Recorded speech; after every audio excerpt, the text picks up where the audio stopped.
Broušovi dneska budeme jezdit s autem. Tentokrát je to jinčí dráha. Teďka je to skokánek jenom. A víc se rozjeď. Jako nejen tak jen trochu, ale víc jako, ale ne naplno. Ne. No jak se mi tam nedaří.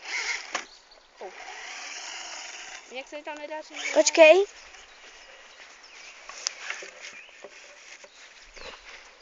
Jaké nedorozumění?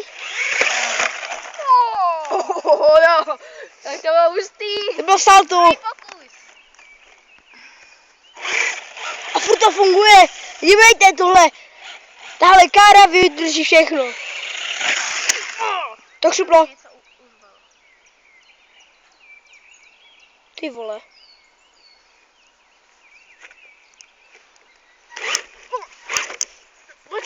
Počkej, tady.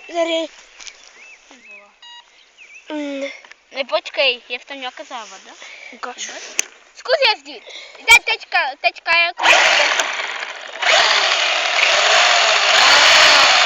To žádnou závadu. Žádnou zavaru nevidím.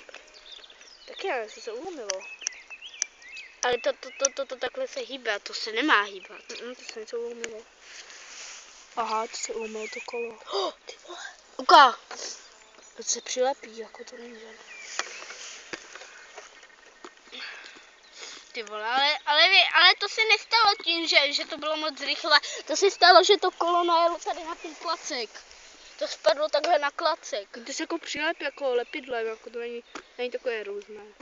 A nic neuletělo, že ne? Ne.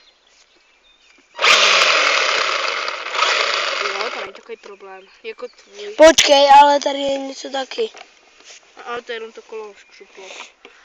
To musíme to říct